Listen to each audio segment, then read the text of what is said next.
All right, we can get started.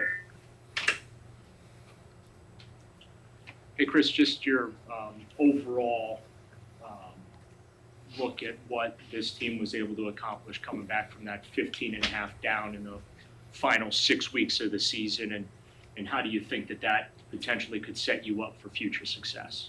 Well, as a starting point, we didn't accomplish what we set out to do, which is to win a World Series. So inevitably, there is some level of disappointment.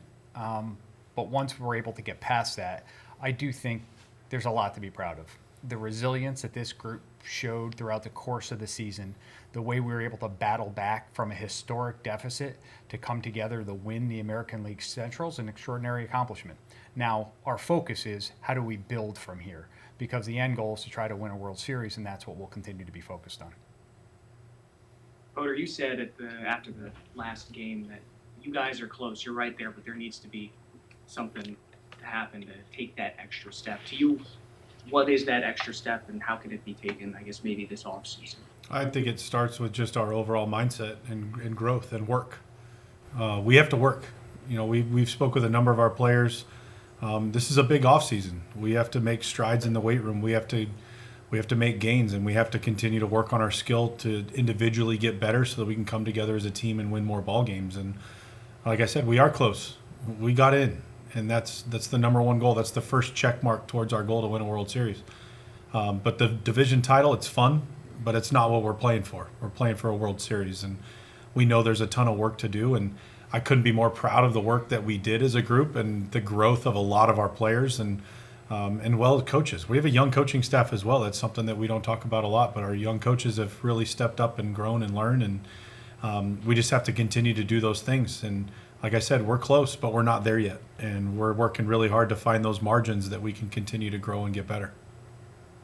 When Stephen talks about the margins, do you feel those margins are internal or external that you have to fill in? I think it's both. I mean, we know the success that we're going to have organizationally and the success we've had is largely based upon the group of guys that are here. And what we want to make sure that we do, as Vogt said, is to help the group. It's a really young group, but it has a lot of potential. We want to help them take that next step to grow and develop. But we'll also look for opportunities to add to that group. And one of the things we'll have to balance is how do we balance any external additions with providing opportunities for young players that we think have a really exciting future. You guys have certainly hit on the youth. Perhaps better than any other organization, you've been extremely good at developing talent. And it seems like a lot of the guys that you have had high expectations of are sort of coming to the forefront now at the same time, roughly. So shy of adding veteran players, how else do you go about fighting the youth movement of making sure guys have the experienced voices, the experienced things that they need so that a young group can take a big step? Yeah, again, for clarity, the goal isn't to be young. The goal is to win, and the ultimate goal is to win a World Series. That's what we're striving for. Now, we need to do that a little bit differently in our market and some of the things that we navigate, but the goal is the same, and that's to win a World Series. I think we are incredibly fortunate that we have some great examples, none better than Jose Ramirez, as players that we can point to for what the expectations and standards are that we have. And when you have a player like Jose that's not only a Hall of Fame caliber performer, but prepares every single day and is engaged on each and every pitch, that type of leadership provides an incredible example for our young players to follow and helps set the standard for what we want our players to do and perform. Chris, two of those guys or four of those guys actually on the team were added in the last 2 months of the season. What are the expectations for them going forward into next year on how they can grow and develop and hopefully bolster the offense?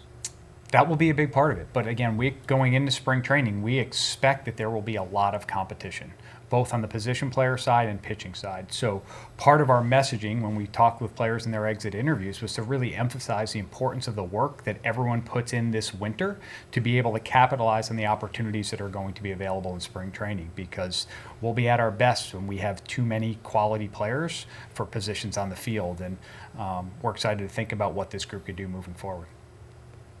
Coder, I know you guys use numbers and stats to evaluate things too, but I think media and fans a lot evaluate progress or lack thereof based on statistical output.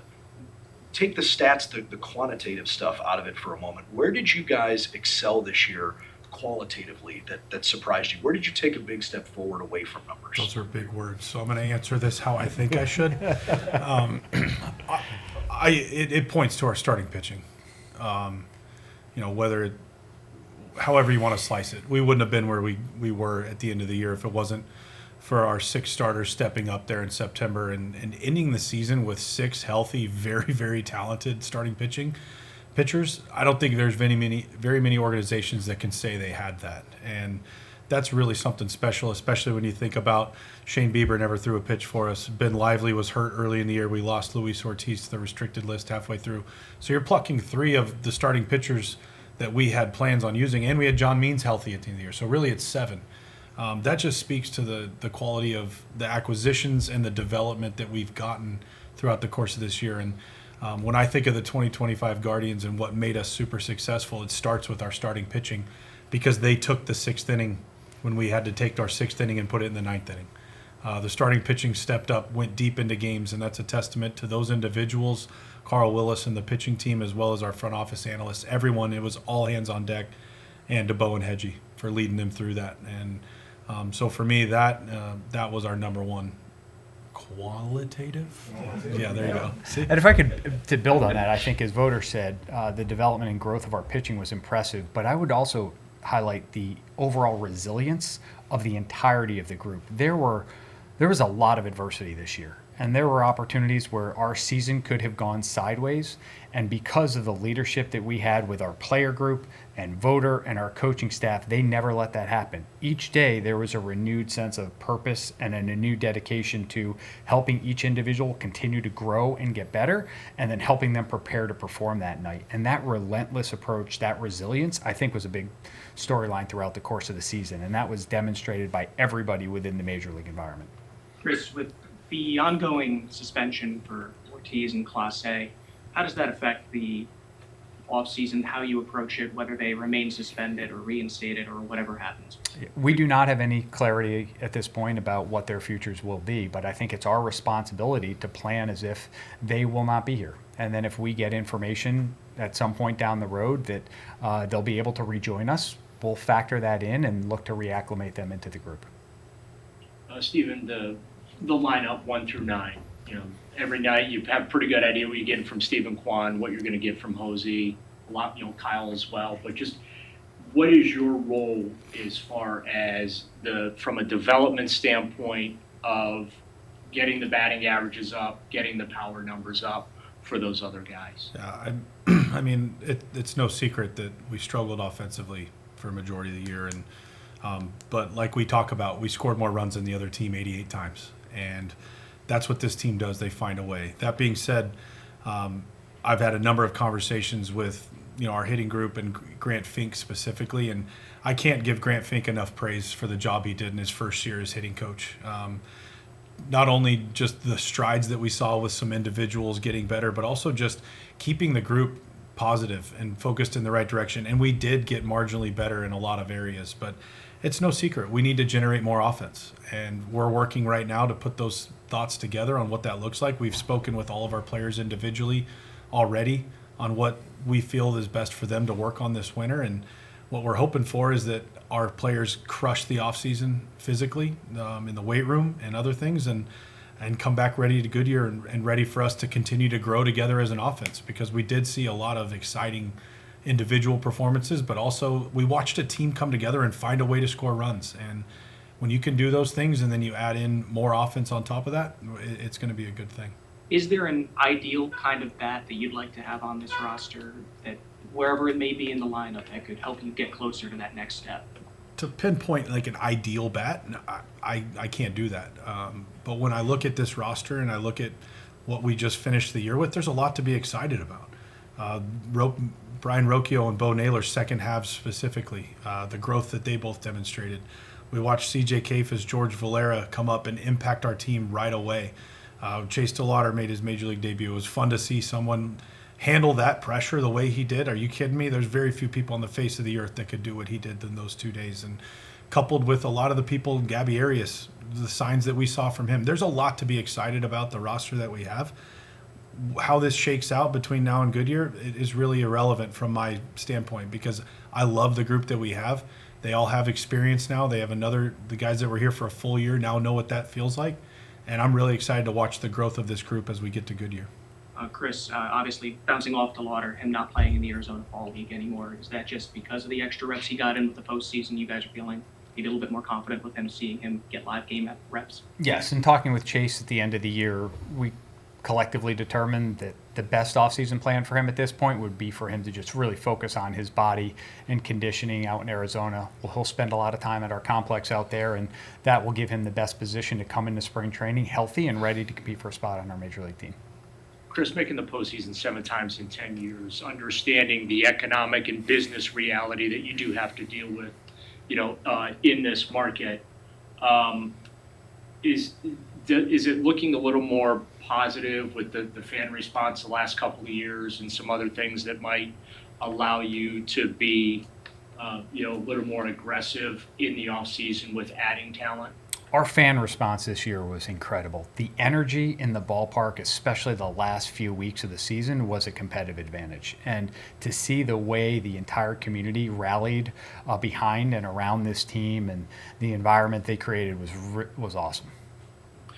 Daniel Espino is obviously a big part of your future plans, and I know it's been bumpy for him as he's developed.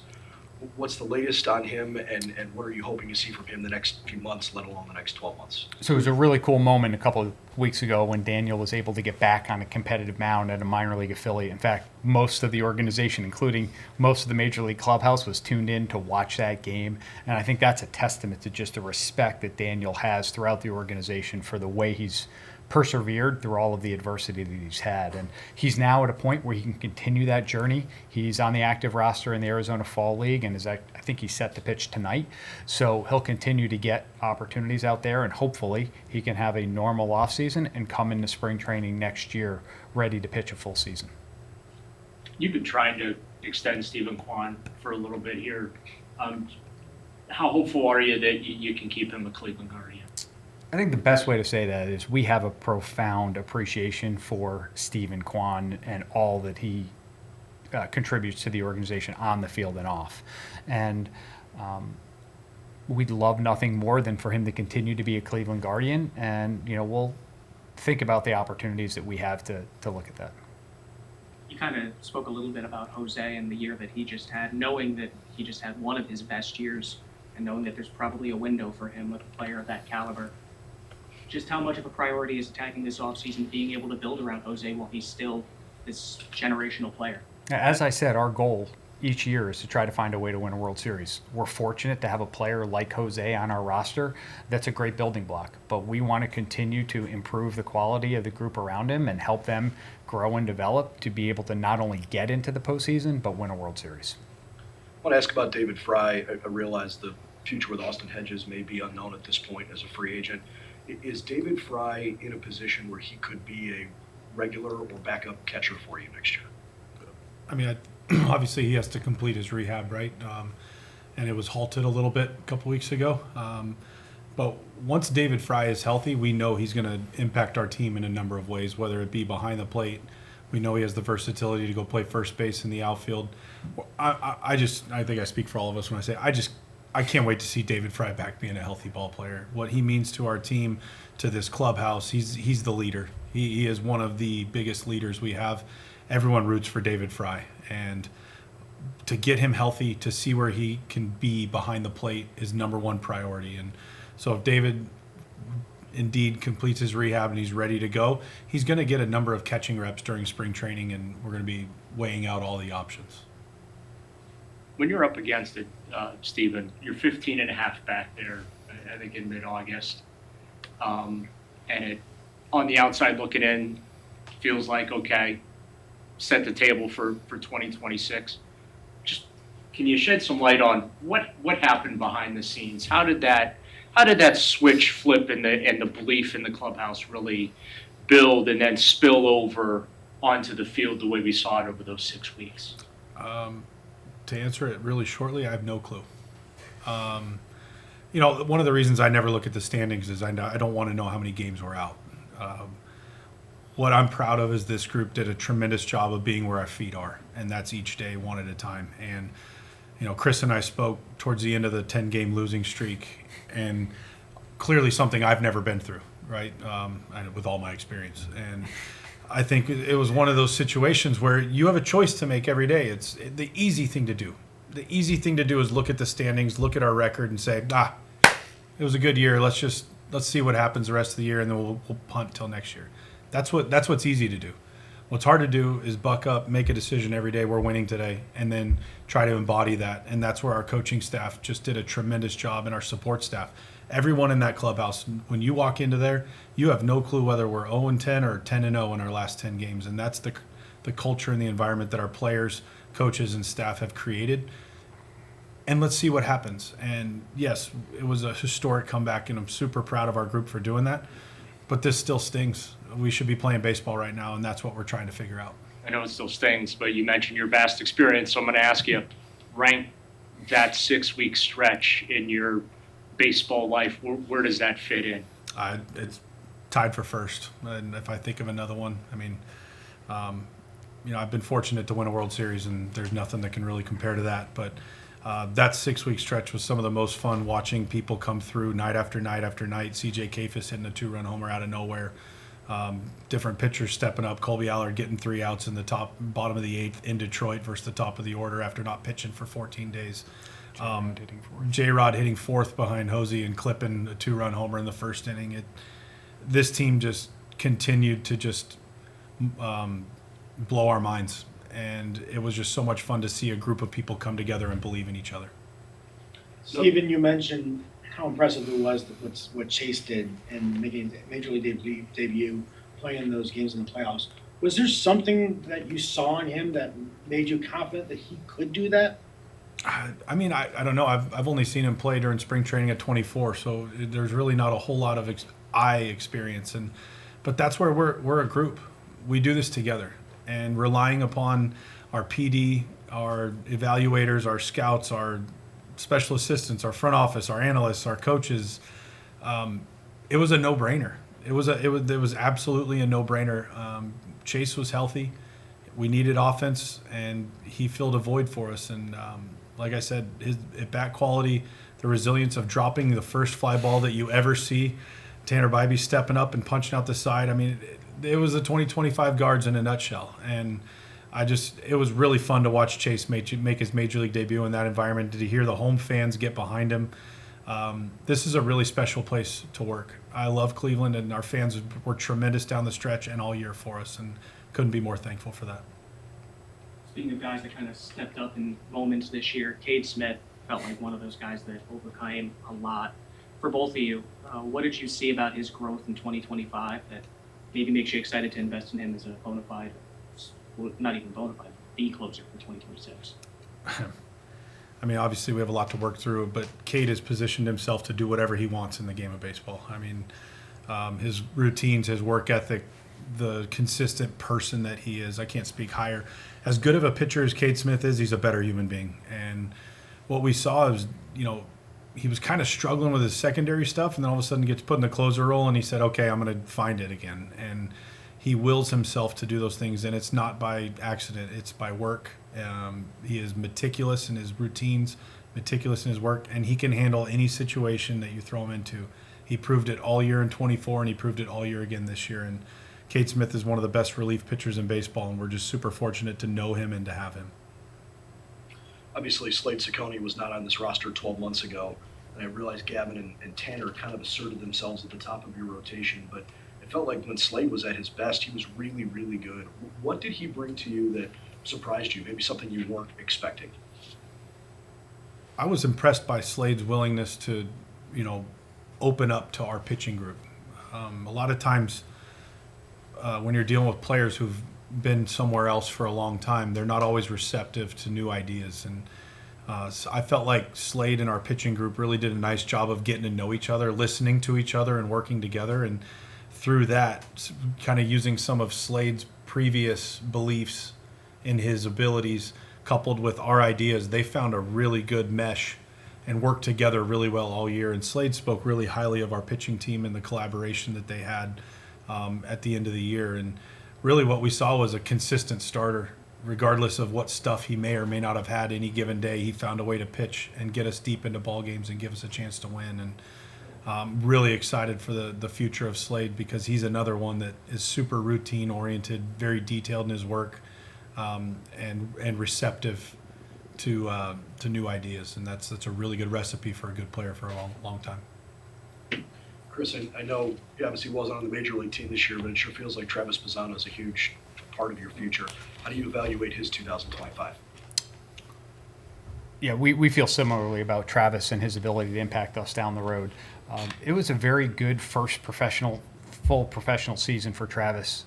He encountered some adversity with the injury and caused him to miss some time, but as we would have expected, he rehabbed that and did everything in his power during that time to not only get healthy, but find ways to continue to grow and develop as a person, as a player. And he was able to put together a very successful season. But in talking with him, he would be the first to tell you that it wasn't quite up to his standards, and he never really was able to get locked in the way he's capable of. So in our view, if he was able to put together the season that he was, even when he self-admittedly may not have been at his best, it's exciting to think about with an off-season of work and where Travis might be when he comes into spring training and the year he might have in 2026. In your mind, is it important for Travis to see time up here in Cleveland in 26? I think that's really dependent upon two things. It'll be dependent upon Travis's continued growth and development and the opportunity that we have up here. I think we're hopeful and believe that he's going to impact us at the major league level, but the timing on that's impossible to predict. Voter, last year was your first off season as a manager. How will you handle the next couple of months, having now one off season to look back on and how you did it last year? A lot of conversations. I think if there's anything I've learned working in Cleveland, we're going to talk about it, and then talk about it, and then talk about it. But no, honestly, it's just being in appropriate contact with everyone. I'm a firm believer that the off season is your time.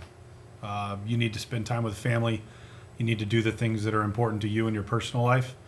And so that's first and foremost. But we still have to get some work done. And we put a lot of trust into our players to go have great off seasons, but we're constantly checking in on them. And I think I learned last year that I can be more involved in certain areas, and I need to make those adjustments. I'm appropriately involved, but I think there's some things that we really need to hammer and make sure that we drive home points. And I just want our players and coaches to know how much I think about them and support them during the off season. It's just hard when you're around each other every single day for 8 months. You need time away. You need time apart. You need time to reflect and by yourself. But we're going to be in constant conversation and constant contact and support of our players and coaches throughout. Chris, away from the ball club itself, but the stadium, as you guys continue off-season renovations and things, what has your attention most? What are you most excited to see as you guys keep doing things around the park? I think the renovations throughout the ballpark have made a massive impact. Obviously, the fan-facing ones provided unique opportunities for our fans to experience and enjoy baseball games at Progressive Field. And then the reimagination of the service level and the clubhouse and the facilities that are available to our coaching staff and players have really now become a competitive advantage. So I don't think that we could have invested any better in the ballpark, both in terms of what our fans experience and our players and staff.